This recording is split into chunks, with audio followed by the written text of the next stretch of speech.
Sabana. Are you ready? Kicau, kicau, kicau mania. Kicau, kicau, kicau mania. Kicau, kicau. Assalamualaikum warahmatullahi wabarakatuh. Perkenalkan, saya Istiqomah Putri Budiwati dengan NIM 232131009 dari kelas HPI 6A. Di sini saya akan mempresentasikan meresum atau ringkasan HAM dan gender. Materi yang pertama yaitu konsep dasar dan prinsip-prinsip HAM. Hak asasi manusia atau HAM adalah hak dasar yang melekat pada setiap manusia sejak lahir dan tidak dapat dicabut oleh siapapun. HAM berlaku untuk semua orang tanpa diskriminasi. Prinsip utama HAM yaitu universalitas, kesetaraan, non-diskriminasi, serta kewajiban negara untuk menghormati, melindungi, dan memenuhi hak-hak setiap warga negara. Materi yang kedua yaitu konsep dasar dan prinsip-prinsip gender. Gender adalah peran, tanggung jawab, dan perilaku yang dibentuk oleh masyarakat terhadap laki-laki dan perempuan. Gender berbeda dengan jenis kelamin yang bersifat biologis. Kesetaraan gender berarti laki-laki dan perempuan memiliki kesempatan yang sama. Sedangkan keadilan gender berarti perlakuan yang adil sesuai dengan kebutuhan masing-masing. Materi yang ketiga yaitu sejarah perkembangan dan aliran feminisme. Feminisme adalah gerakan yang memperjuangkan kesetaraan hak antara laki-laki dan perempuan. Perkembangannya terbagi menjadi 3 gelombang, yaitu mulai dari perjuangan hak pilih perempuan hingga isu kesetaraan yang lebih luas. Aliran feminisme meliputi feminisme liberal, radikal, marxis, postmodern, dan feminisme Islam. Materi yang keempat yaitu HAM dan gender dalam aturan internasional dan Indonesia. Perlindungan HAM dan gender di tingkat internasional diatur dalam Deklarasi Universal HAM dan Konvensi CEDAW. Di Indonesia, perlindungan tersebut dijamin melalui Undang-Undang 1945, UU HAM, UU Penghapusan KDRT, UU TPKS, serta kebijakan pengutamaan gender yang bertujuan menciptakan kesetaraan dalam pembangunan. Materi yang kelima yaitu HAM dan gender dalam agama. Agama mengajarkan penghormatan terhadap martabat manusia dan keadilan bagi semua.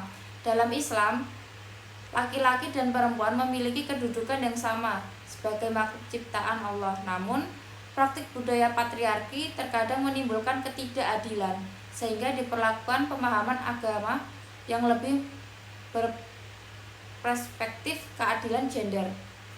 Materi yang keenam, HAM dan gender dalam pendidikan. Pendidikan merupakan hak setiap manusia tanpa memandang jenis kelamin. Pendidikan yang responsif gender bertujuan memberikan kesempatan yang sama bagi laki-laki dan perempuan untuk belajar dan berkembang. Selain itu, pendidikan juga berperan penting dalam menghapus stereotip dan diskriminasi gender. Materi yang ketujuh yaitu HAM dan gender dalam politik. Partisipasi politik adalah hak setiap warga negara. Perkembangan memiliki hak yang sama untuk memilih, dipilih, dan terlibat dalam pengambilan keputusan publik. Meski demikian, keterwakilan perempuan dalam politik masih menghadapi berbagai hambatan seperti budaya patriarki dan kurangnya dukungan politik. Materi yang ke-8 yaitu HAM dan gender dalam keluarga.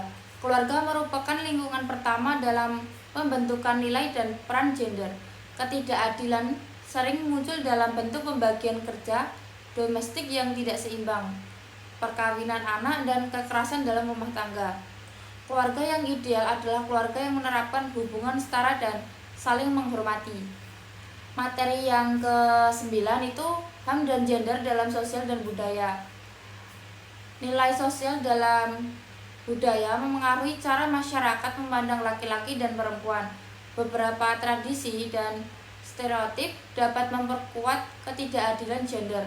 Oleh karena itu, budaya perlu terus dikembangkan agar tetap menghormati nilai-nilai HAM, kesetaraan, dan martabat manusia. Materi yang ke-10 yaitu kekerasan berbasis gender, difabel, dan anak. Kekerasan berbasis gender terjadi karena ketimpangan relasi kuasa antara laki-laki dan perempuan. Kelompok yang paling rentan adalah perempuan, anak-anak, dan penyandang disabilitas. Bentuknya dapat berupa kekerasan fisik, seksual, psikologis, maupun ekonomi yang memperlakukan perlindungan dan penanganan yang serius. Materi yang ke-11 yaitu analisis gender. Analisis gender adalah metode untuk melihat perbedaan akses, peran, kontrol, dan manfaat yang diterima laki-laki dan perempuan. Tujuannya adalah memastikan kebijakan dan program pembangunan tidak menimbulkan diskriminasi serta mampu memberikan manfaat yang adil bagi semua kelompok masyarakat. Materi yang ke-12 yaitu safeguarding atau pencegahan kekerasan. Safeguarding adalah upaya perlindungan untuk mencegah terjadinya kekerasan, eksploitasi, dan pelecehan terhadap kelompok rentan. Langkah yang dilakukan meliputi edukasi, deteksi dini, pendampingan, serta penyediaan mekanisme pelaporan yang aman agar lingkungan menjadi lebih terlindungi dan bebas dari kekerasan. Materi yang ke-13 yaitu anggaran responsif gender. Anggaran responsif gender adalah proses penyusunan anggaran yang mempertimbangkan kebutuhan laki-laki dan perempuan secara adil. Tujuannya adalah mengurangi kesenjangan gender, meningkatkan efektivitas program pembangunan, serta memastikan manfaat pembangunan dapat dirasakan oleh seluruh masyarakat. Sebagai mahasiswa hukum, saya bercita-cita menjadi hakim yang adil, bijaksana, dan berintegritas. Untuk mencapai tujuan tersebut, pemahaman mengenai hak asasi manusia dan gender sangat penting karena membantu saya memahami bahwa setiap orang memiliki hak yang sama di hadapan hukum tanpa diskriminasi. Melalui pembelajaran HAM dan gender, saya memahami pentingnya melindungi hak-hak dasar manusia, menerapkan prinsip kesetaraan, serta memperhatikan kelompok yang rentan seperti perempuan, anak, dan penyandang disabilitas.